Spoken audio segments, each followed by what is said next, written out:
Hi everyone, I wish you all a happy new year. And as you can see, I'm playing a quick round of Snake here, one of my childhood games. And in this tutorial, you're going to learn how to build this just with a little bit of HTML and JavaScript. And yeah, let's get started.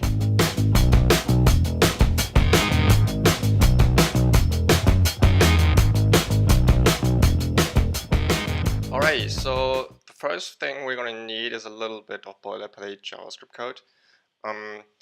This tutorial is based on the particle effects video that I posted a couple of weeks ago, and you want to check out the video first if you haven't done that, because it gives you like the basic idea of how to do animations on canvas and yeah, stuff like that. And we're gonna use that code to build our game on top of it. Okay. So first we're going to do a little of cleanup and get rid of all the stuff that we don't need. Okay, so we're going to change the title to Snake, obviously. Save it. The CSS we won't touch, same for the package.json, but the script. There's quite a lot we have to change here. Our first thing, so the particles. Obviously we're not going to animate particles in this tutorial, but instead we have a snake that's moving. Right, so we're going to call this array snake. And maybe before we start, a little bit of theory about how game animation in general works. So basically you have like three components. You have states, which is usually represented as data, like for example an array or variable or whatever you want.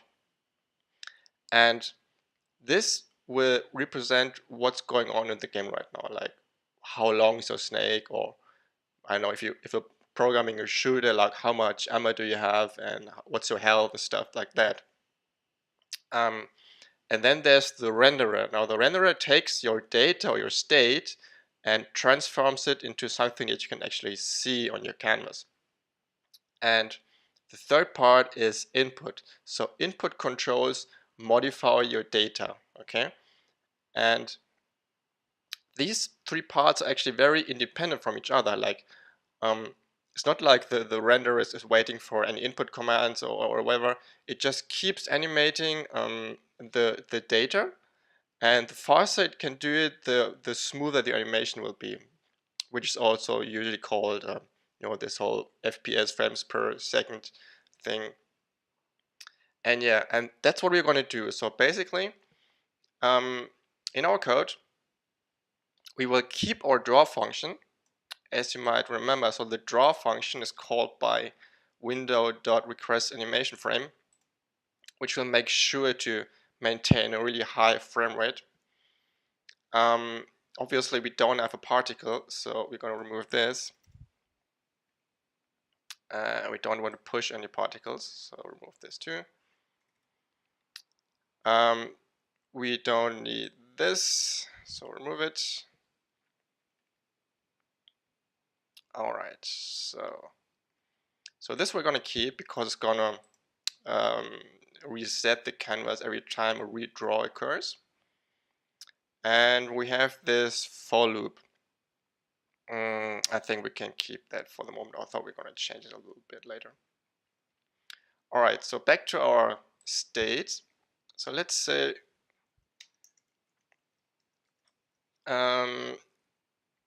we also need an apple, right?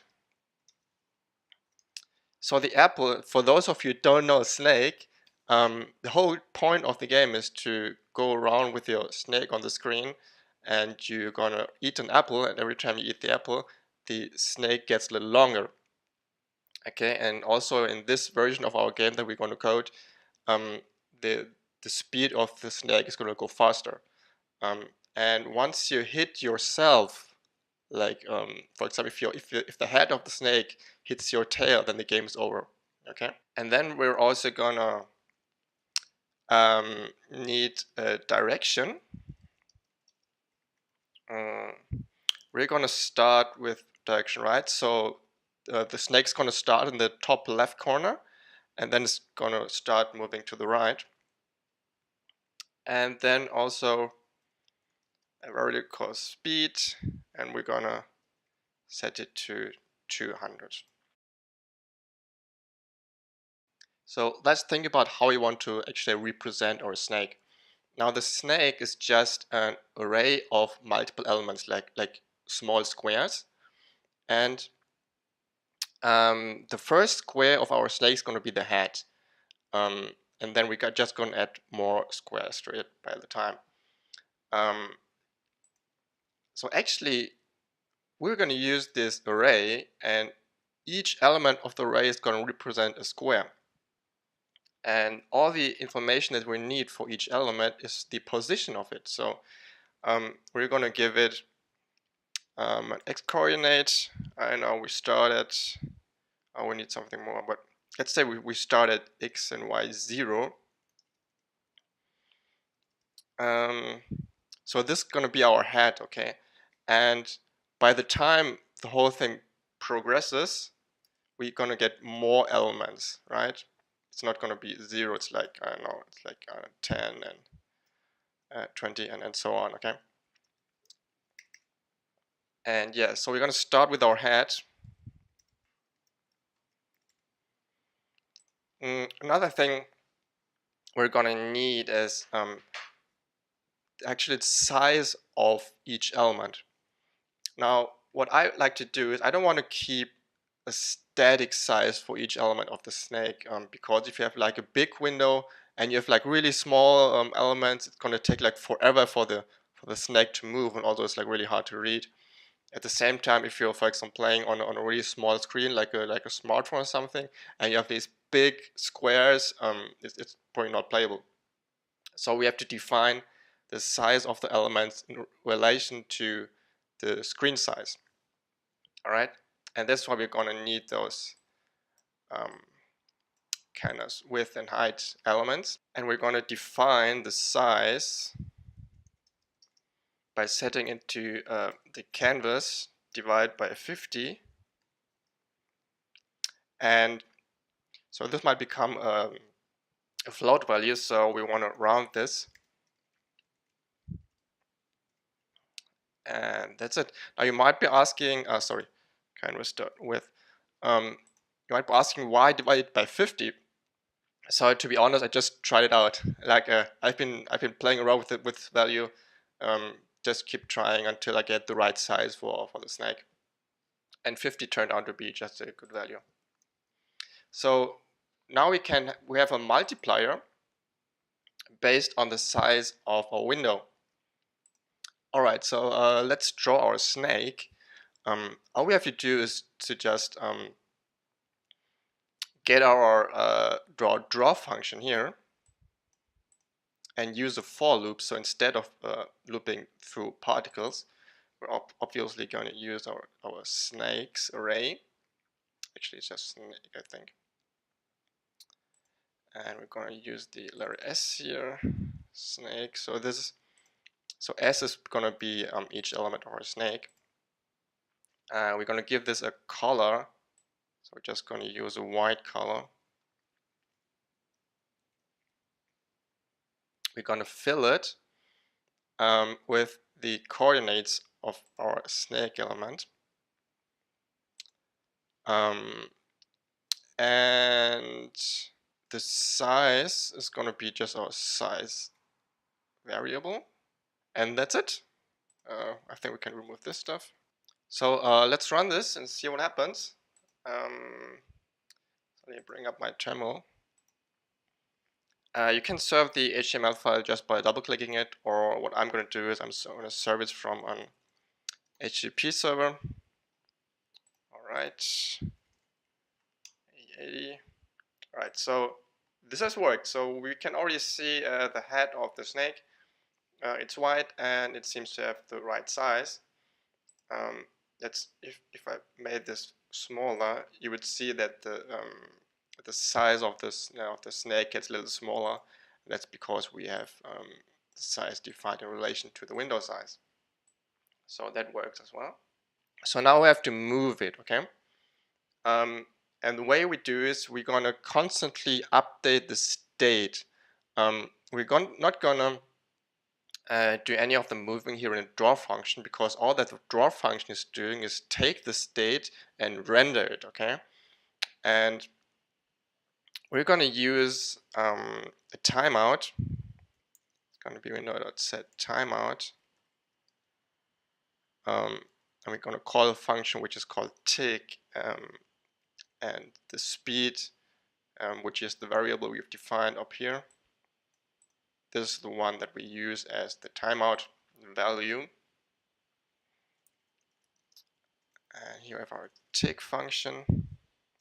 All right, so every time the tick function is called, we want to move the snake just a little bit. All right. Now the thing is, the whole snake consists of multiple elements, right? So we have to move each element. And for the head, it's very easy. We just move it like one size of an element into the direction we're going. And for the rest of the snake, it's a little difficult. Like we want the tail of the snake to actually follow the head, right? So what we have to do is we have to start at the end of the array and give each element the position of its previous element, if that makes sense. So I'm going to show you how this looks like in code. So we're not going to start at 0 here. We're going to start at snakes.length -1, I would say. We're going to stop when I is needs to be bigger or equal 0, because that's going to be our head of the snake, and we're going to reduce the incrementer. All right, so we're going to start at the tail of the snake and move our way to the head. Actually, I think it's snake. It's snakes. All right. So let's see.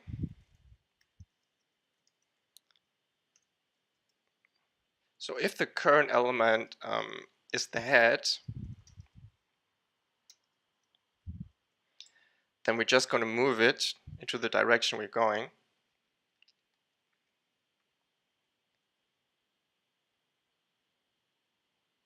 And if it's not the head, we're going to use the previous element's position. So snake I dot x equals snake I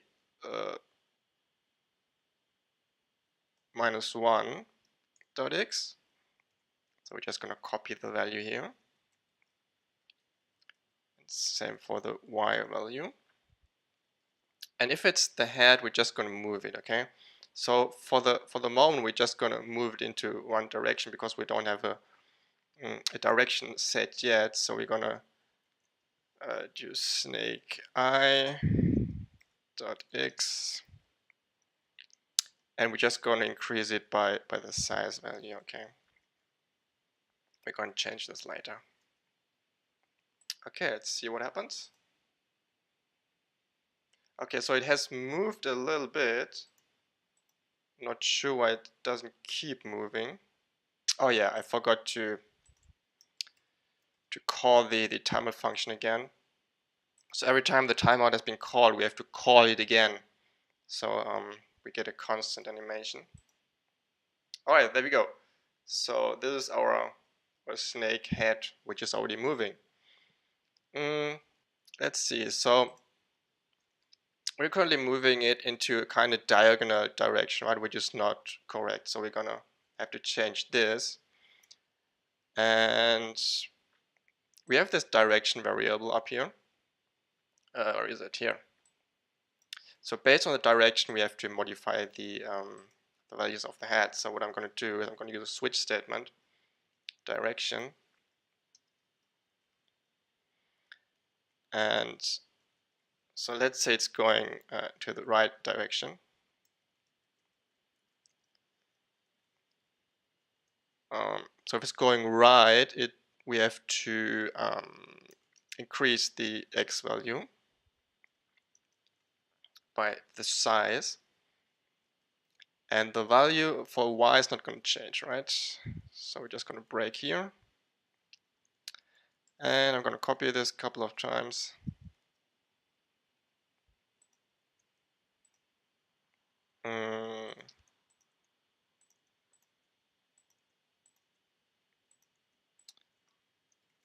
All right, so right, let's say bottom, left, and up. So if it's going to the bottom, we have to increase the y value. If it's going left, we have to decrease the x value, and if it's going up, we have to decrease the y value. All right.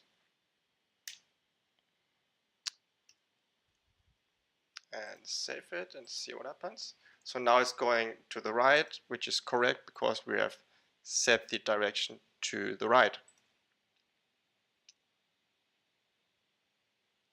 All right, next we want to control the snake, right? This is quite simple. We're gonna set a key listener on the window element. It's gonna be window.add event listener. I think it's called key down. We're gonna on key down. We're gonna call the function like this.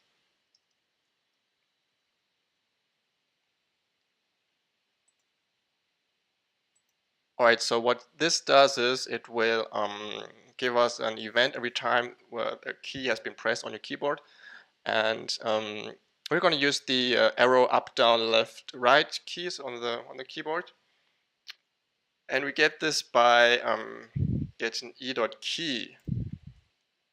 So let's see how that looks like. Save it, and so I'm going to press C here down here in the console menu, and we get the values. And unfortunately, we have this word error here in front of it, and the direction is in capital case, so the D is in capital case, which I find a little, yeah, not very handy. So what I'm going to do is I'm going to remove the error part here at the front and make everything lowercase. Okay. So I'm going to use the key. I'm going to substring. So it's going to be 1, 2, 3, I think it's 5. And I'm going to call 2 lowercase. Let's see if that works.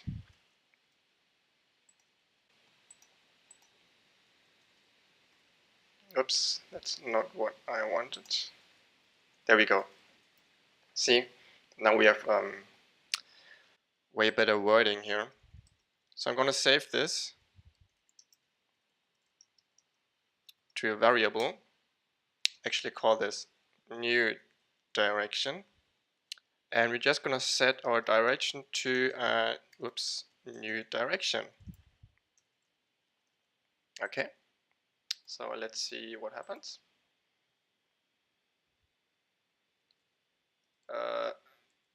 Nothing.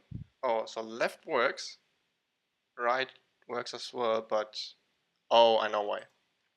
It's not called bottom, I think it's called down. Let's save this, reload it, and there we go. So now we can control our snake head, right? There's one issue with this at the moment. If it's going into one direction and I press the left key now, it's going right into the opposite direction, which is not correct based on the game mechanics of Snake. You cannot go into the opposite direction, because if you would do, like if this was Snake and you would go like this, you would crash into your own tail. So we cannot allow that. And there's lots more to do, like we have to, every time the snake gets out of the window borders here, we want to make it appear on the other side again, and yeah, stuff like that. But don't worry, we're gonna take care of it. It's not too difficult. But I think the first thing we're gonna have to do is to draw an apple, right, which the snake can eat. So we already have an apple variable here, and we're gonna define a function, and we're gonna call it set apple. And as you can see, we already have a random function so here, which we're going to use to randomly define what the apple is going to be. So we're going to need a random value somewhere between 0 and the edge of our window. So let's see. So apple.x equals random 0 and canvas.width, and do the same thing for the y value and for the height, right? And we're gonna call the set apple function just once when the game starts. And we also need the draw function to actually draw the apple, which is gonna be very easy. Just copy this here. And we want a red apple, so this is gonna be red. This is gonna be our apple value. And that's it. Let's see what happens. Yeah, see, so every time I refresh the page, we get a new apple. There's a slight problem with this. So let's move our snake to our apple.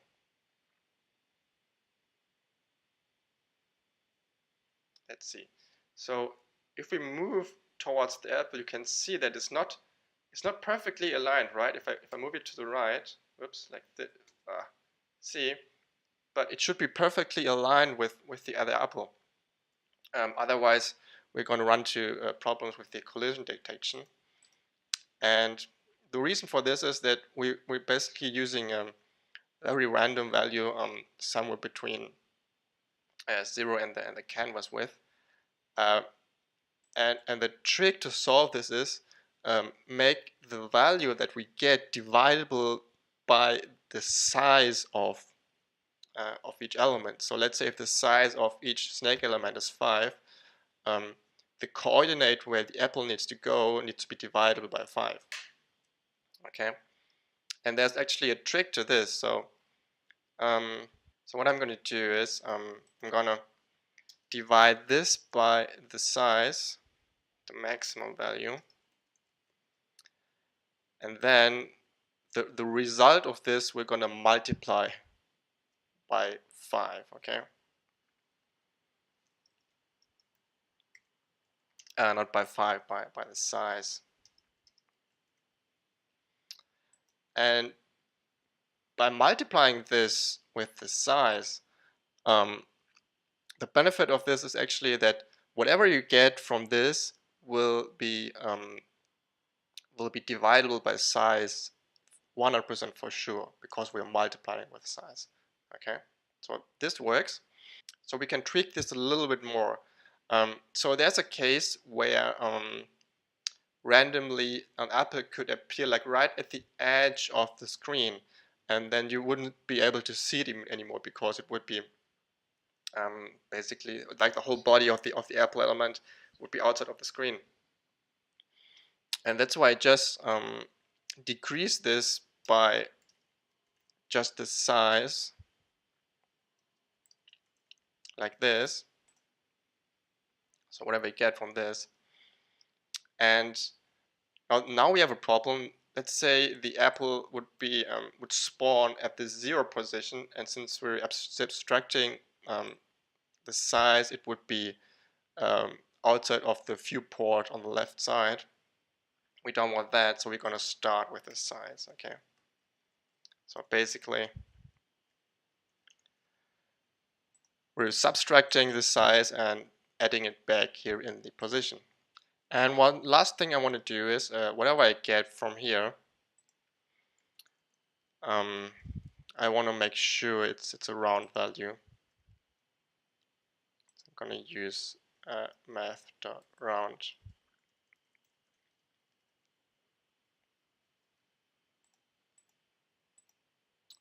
And yeah, so that works, hopefully. So if I keep reloading, looks like the apple positioning is fine. Actually, I think there's something wrong. It keeps spawning here in the bottom right corner. Yeah, there's something wrong. This is not correct. So let's see. Oh yeah. So this needs to be a minus. And I need to, yeah, okay, I'm sorry. I need to divide this by the size over here. And multiply at the end. Sorry about that. So let's try this. Yeah, that's better. So now the apple is spawning all over the place and the positioning looks good. And let's see if we can actually hit the apple now. So let me move the snake down here. Yes, and as you can see, it's perfectly aligning with the apple, which exactly what we want. Alrighty. So next thing is collision detection. Let's see. Every time we move the snake, we have to check if the head has hit the apple. And if it has hit the apple, we want to add a new piece to the snake. Alright? So how do we do that? It's actually really simple. So we just check within our for loop. So if the current element, if it's the head, and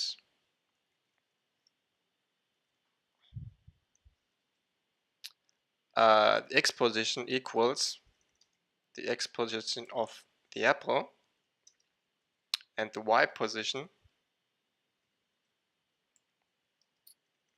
equals the y position of the apple,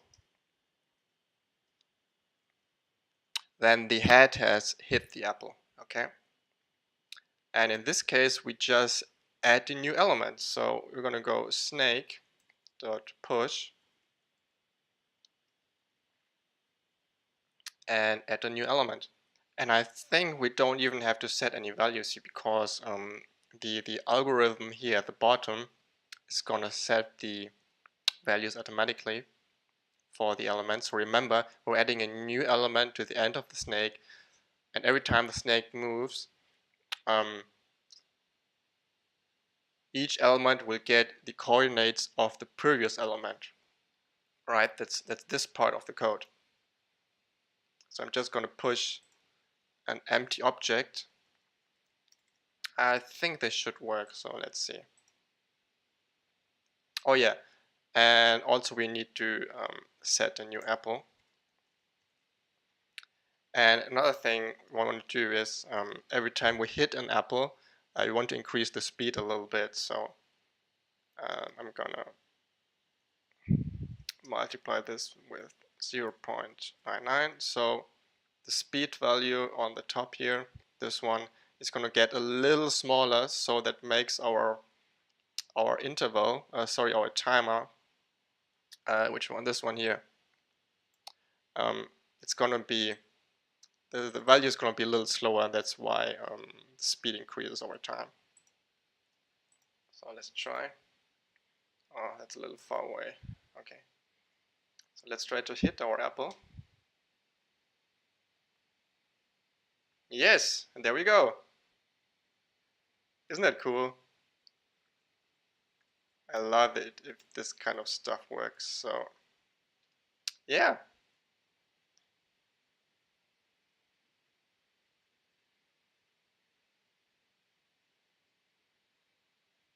All right. So this works. So the basic game mechanics is done. There's just a couple of fixes we need to do. So the first one is, when is the game actually over? And the game is over when the head hits the part of the body of the snake. So for example, if we go like this, then the game would be over. So the way we do this is quite simple. We're going to check every time in our tick function, every time the head moves, if the coordinate of the head equals one of the body elements coordinates, okay? So we're going to need another for loop. So let's say j equals 0.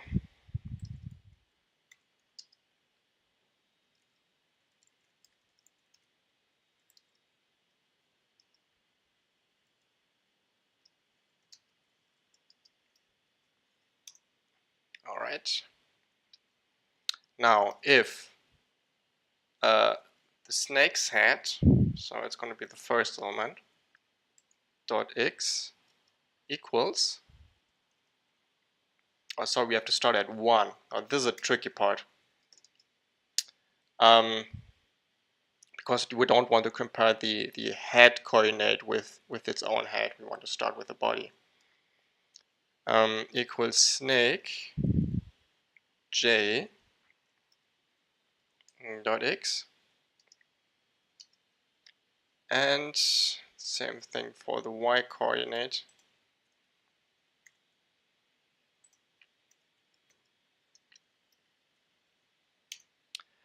Then I say it's game over, baby. Game over, and in this case we're just gonna reload the game. Let's see. Oh, why is the apple always so far away? Come on, give me an apple close by. Okay, that's fine.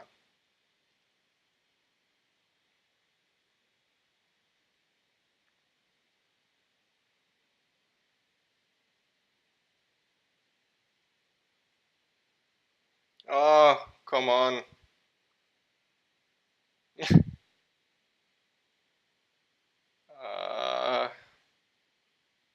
All right, so I'm gonna try to move into my own body. Yeah, see? So that works. Great. What else is there to fix? So every time the snake moves out of the viewport, we want it to appear on the other side of the edge, right? So for example, the snake just moved out of the viewport on the right side and then would have to reappear on the left. So how are we going to do that? It's actually not, actually it's a little bit verbose to define the edges of the screen. But yeah, it's not that difficult. So I'm going to define two variables. I'm going to call them x and y and.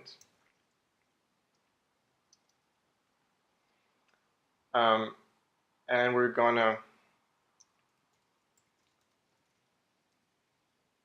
get the canvas width divided by the size, and then multiply the whole thing again by the size. Do the same thing here for the y position. Change this to the height. Okay, so what this defines basically the edges of our screen, and to the right and to the bottom. And now we're going to go to our tick function, and we just need to do a change here. Like I just saw that can make this a little shorter. Oops. So the snake is actually just our variable s up here. Alright, that's way better. So if the snake is going to the right and and the X position is bigger than the canvas width, right? Canvas width. Then we want it to reappear on the left, right? So it's going to be s.x equals 0.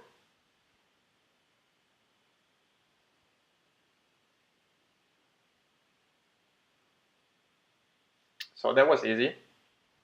Actually, so if it's not on the edge, we just move it normally, right? Do the same thing here. So it's moving down. If s dot y is bigger than the canvas height, then s dot y equals 0. Now here comes the tricky part. If it's moving to the left, we start the same way. If s dot x is smaller than 0, then we want it to reappear at the other side of the edge. And for this we have our x and y, x and x, y and variables. Going to be x and. The same thing here. S dot y is smaller than 0, then s dot y equals y and. So let's see if this works. Let's move. There we go. See? It works. So that's awesome. So there's just one thing that we're missing, which is kind of stupid. So the snake is not allowed to do this. See? Go directly into the opposite direction where it came from, because otherwise the head would crush into its own tail. And to prevent that, what I do is, actually I'm going to introduce a new variable first. I'm going to call it log. Actually, I'm going to call this direction log. I'm going to explain you in a second why I call it like this. So what I'm going to do is I'm going to set a new if statement here. So if there's no direction log set, I'm going to set it.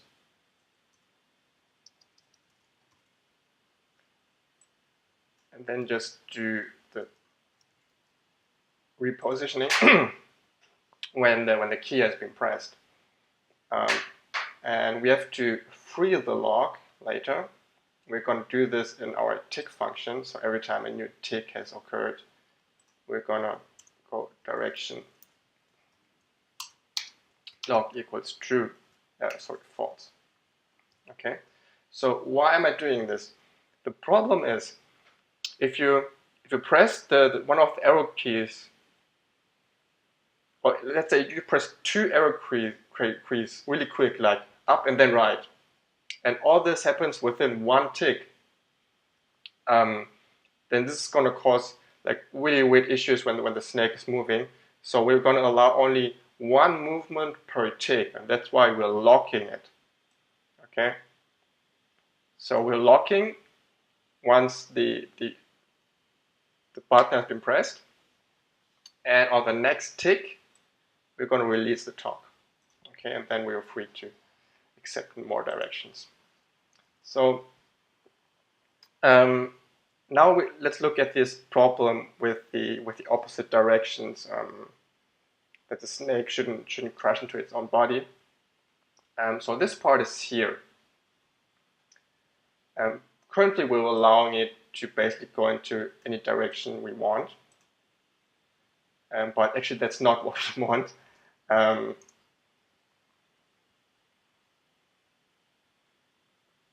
So we want to make sure that if the snake is going to the left, it shouldn't be allowed to go to the right. Okay, so if direction equals left,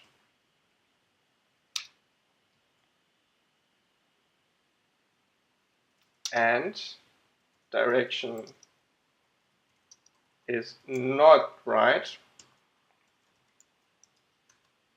then we allow it to do this, right? And we have to do the same thing for all the other directions. So if it's going up, we are not allowing it to go down.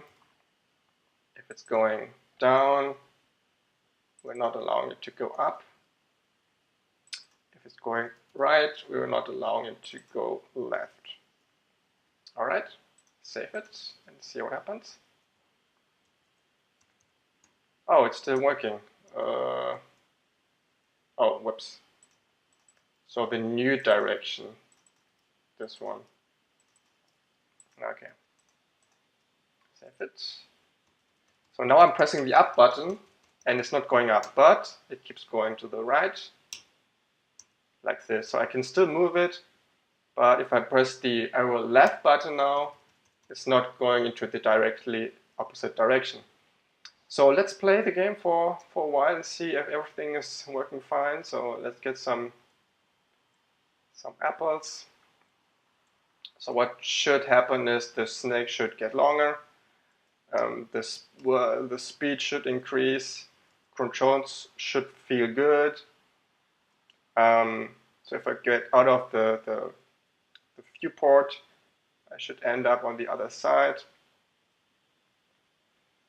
So that works. And yeah, I'm actually quite happy with this. Let's see if the game over mode works. Whoops, come on buddy, yeah, see? So that's the whole point. And yeah, that's it. Hope you liked this video. I thought about doing more gaming kind of videos. I'm not sure if you're interested in that, so let me know in the comments below if you want to see more of these kinds of videos. Just keep in mind, Snake is like probably the most simplest version of the game that you can imagine. I thought about building more advanced gaming tutorial videos next time, like for example some kind of Super Mario stuff, or maybe a vertical shooter. I don't know if you know those from Super Nintendo, the times when you have like this small spaceship at the bottom that would shoot lasers and you can shoot all the enemies and you would have like big explosions and stuff like that. So yeah, I think that's some fun. I don't know if you're into that.